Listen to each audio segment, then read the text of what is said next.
Hey guys, in this show, I will tell you about the real reason Brian Babin is against reparations. Stay tuned.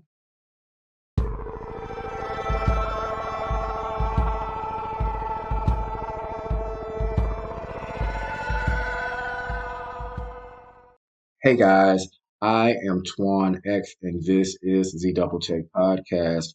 Today's show will be about the real reason that Brian Babbitt is against reparations. Now, what brought me to this subject is his newly proposed No Bailout for Reparations bill.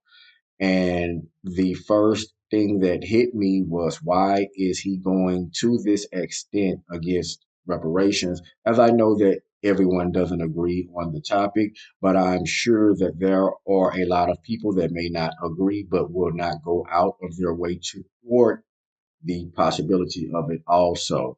So that told me something right there, and I started digging and I found something that you guys should know about, right? So, to begin my discussion, I'm going to start with this bill that he is uh, proposing. Washington, D.C. Today, Congressman Brian Babin introduces the No Bailouts for Reparations Act legislation that prohibits the United States government from providing bailouts or other financial assistance to any state or local government that enacts laws implementing reparations programs. This bill ensures that hardworking American taxpayers are not forced to subsidize misguided and divisive reparations policies at the state and local level. He also had to say this: states have the right to govern themselves, but they shouldn't expect a federal bailout when their radical policies lead to economic disaster, said Congressman Babin. And last Thursday, Washington, D.C. enacted a law allowing taxpayer funded reparations. Absolute insanity. Democrats prioritize woke virtue, signaling over fiscal responsibility, and expect the rest of America to foot the bill. Not on our watch. With our national debt surpassing $34 trillion, taxpayers shouldn't be forced to fund leftist social experiments. If states choose this path, they must bear the financial consequences themselves. All right, guys. Now, I want to unpack this very quickly. Um, so, this guy, not because of the bill, not because of the bill, guys, but I want to say this. This guy is a suspected white supremacist, and I want to break down what this white supremacists mean for me, because it doesn't mean white people. And a lot of people automatically assume that it means, when you say white supremacy, that it means white people, and that's just not the case. The case is that white supremacy is a system. It's just a system. It's a system of injustice, and there are people that are a part of that system that are working with it to subjugate the lower classes. And when I explain it from that point, I want you to understand that this system contains not just white people, it contains black people, it contains Hispanic people, it contains Indian people, it contains anybody that wants to work with that system to subjugate everyone else. And I beg to differ that only foundational black Americans suffer from white supremacy. I believe white people also suffer, as I showed you guys in that story about the mom getting charged for poisoning the bully that stole the drink from her son's bag. That was actually a white lady, and she's being punished by the system of white supremacy, which isn't just a system of injustice, is what we mean. And we only use white because those are the people that initiated the system, but that doesn't mean that that is the system is completely them, and that it is not weaponized against other whites as well, as far as everyone else on the lower levels. So I wanted to get that clear before I start showing my evidence, because I don't want anyone to take offense as if it's racial, because it's just not for me, honestly. So I want to show you guys this guy's lineage first, right? So take a look here. You will notice that he was born March 23rd, 1948, in Port Arthur, Texas. That is only about an hour away from me, guys. I actually worked there about a week ago, maybe less than a week ago. He is the son of Sergeant Philip Babin Jr. I want you guys to pay attention to a few things here. His birth date is 1948. For those of you that are not as historically literate as a lot of us are now, 1948, you got to understand the racial climate at that time period. It was very racist. Emmett Till, the famous murder of the young man from Chicago that came down to Mississippi and was killed, that actually started the civil rights movement. He didn't get killed until 1955. So I just want you to take that in consideration to understand the mind frame at that time. Now, also, I want you to understand that in Port Arthur and Beaumont, Texas, that is not in my backyard. I mean, I'm in Houston, Texas right now. I can give you a fair um, um, analysis of the situation because we do have a very relaxed and inclusive culture in Houston. We're not as racially divisive as other places, I would have to say. But this guy is definitely a suspected white supremacist, and it basically is not his fault, right? And I'm going to say it like that. I understand, but I don't agree. This guy was raised where at a time period where everybody was racist, especially in that part of Texas, Beaumont. Now, consider desegregation was federally mandated in 1986. Guys, they didn't take it out of their schools until 1980. That lets you know the pushback that was coming from that community and that area at that time period, as they did not want it to happen. At this time period, if he was born in 1948, that means he was 32 by the time they even desegregated in his community. This guy was born into racism. Let's get that understood. This guy was born into racism. And unfortunately, he didn't even have a choice. It was taught to him as he was born and raised, and that's what he's seen. I'm sure he's seen lynchings. His family members may even have body parts of slaves that they had, right? So I want to continue with this discussion. I want you to see this information, guys. All right, this is his father's information. His father was born July 22nd, 1920. Forest Lawn Memorial. This is where was buried in Beaumont in Jefferson County, Texas. That's right outside of Port Arthur. Port Arthur, Beaumont, and Golden are like the golden triangle of that area, guys. Now, he is the son of Philip Babin Sr. This is where the twist comes in, family. Hey guys, do me a favor and hit that like button. As I do this for free, and I would really appreciate you guys' support. Back to the show. Okay, now pay attention. Philip Babin Sr. was born 1890 to 1962. Remember, the year of Jubilee was between about 1865 and 1868, guys. And we wasn't freed in Texas till afterward. That's where the Juneteenth holiday comes from because they did not tell us we were free. They just allowed us to work, but didn't tell us that we can go until the Union soldiers came in and told us that we were actually free. So we kept working after we were free because we didn't get any notifications. A lot of us were illiterate at that time period, and we didn't even have a mail system that went to the enslaved population. Now, his birthplace is Houma Terrebonne Parish, Louisiana, United States. This is important. Now, he died in Port Arthur. This is how the Babin family ended in Port Arthur with this guy. Now, I want to show you something else. This is the Babin family slave records family. As you can see, the last name Babin, as you can see, Terrebonne, Louisiana. They tried to get away from it, guys, and I went and found it. Now, the first names are definitely going to be different as far as you see the slave owner because they wasn't alive back then. But this is this guy's family. This is where they come from, and um, this would be a major reason why he personally would be against reparations.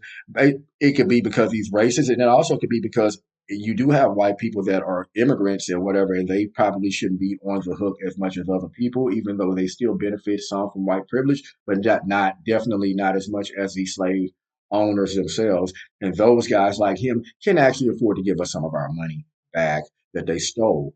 Um, Now, so as you see this other slide here, I have Omer Babin. So, I mean, his whole family is linked back to slave ownership, guys. I also found this source from another guy that linked him to another descendant of his. Ancestor of his, and it says they had that ancestor had four enslaved people and five. That was 5 generations removed. I found over 2 pages of slave records for this guy, guys. I also found another Babin slave plantation that you guys can Google for yourselves to see, and I believe that was like in Baton Rouge, as far as they had a very famous and big slave plantation. So this guy's white supremacy goes back far, guys. Don't be fooled, all of you other communities, like this guy is just for. No, he's not, because to be completely honest with you, they have paid reparations to a lot of people. They've paid reparations to the Japanese when they were illegally enslaved during World War II. They paid reparations to the Native Americans, who a lot of foundational Black Americans are actually a part of that community, but because of their melanin and their skin color, they were denied those benefits. They also have paid reparations to the Jews, right? To Israel. Israel gets paid out from us for what happened during the Nazi Holocaust. I believe they should get their just dues, and we should also, right? Now, I believe that it would actually benefit the whole economy if we were to get reparations. But why do you say that, Twaun? I'll tell you why.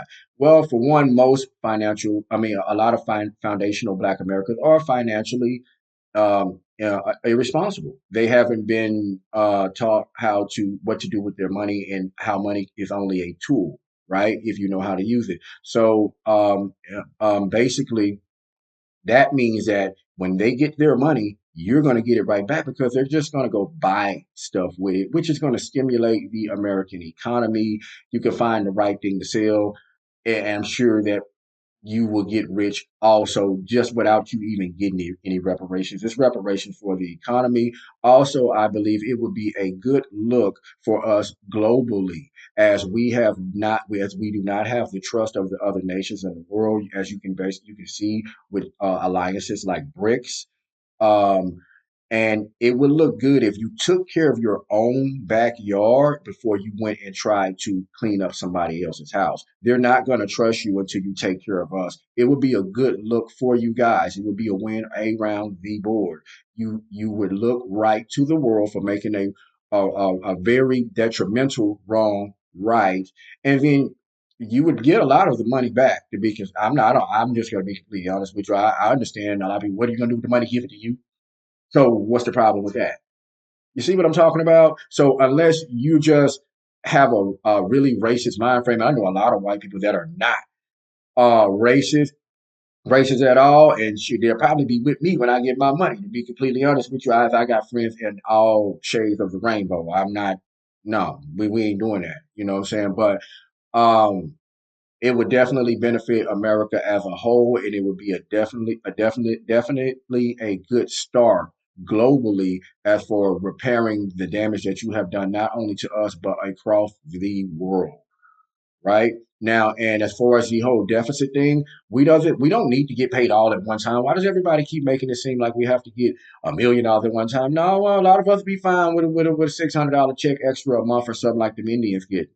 Maybe it can be some type of back pay. Maybe we get like, $10,000 or something to start off. But I mean, we understand that you broke.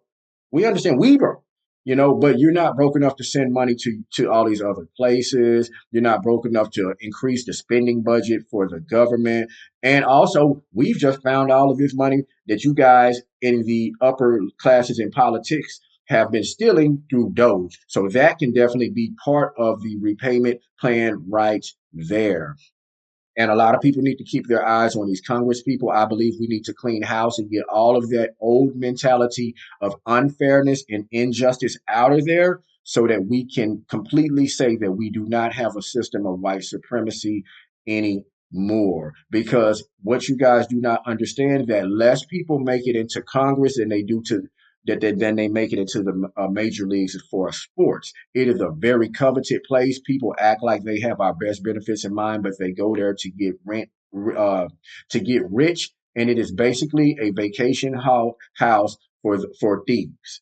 As far as I'm concerned, at this point, they believe they should get paid, and none of the rest of us on the lower levels should get paid. There has been white supremacy affecting us around the board. It not only affects us, it's affecting the immigrants, especially our South American and Mexican family.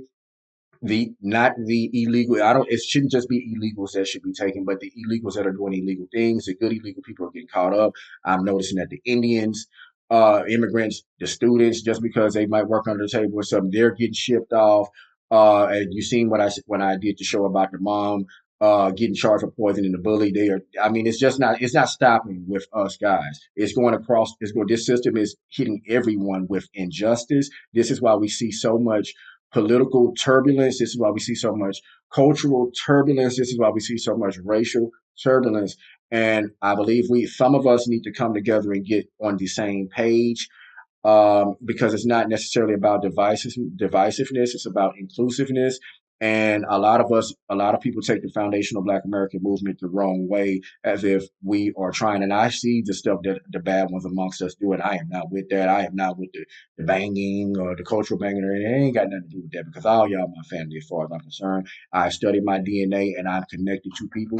Just foundational Black Americans are my closest connection, because of my mixture and my ancestors being enslaved in this land.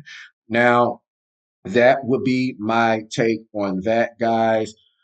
Please leave your thoughts and opinions on this subject in my comment section. Remember, there's no wrong answer, guys.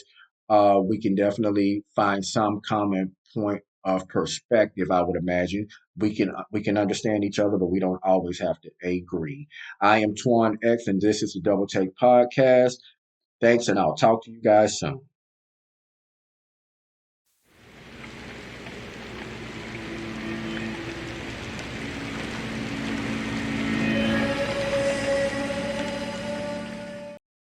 Hey guys, if you liked this show as much as I did, please support me by hitting that like button and subscribing to my channel. Thanks for stopping by, and I'll talk to you guys soon.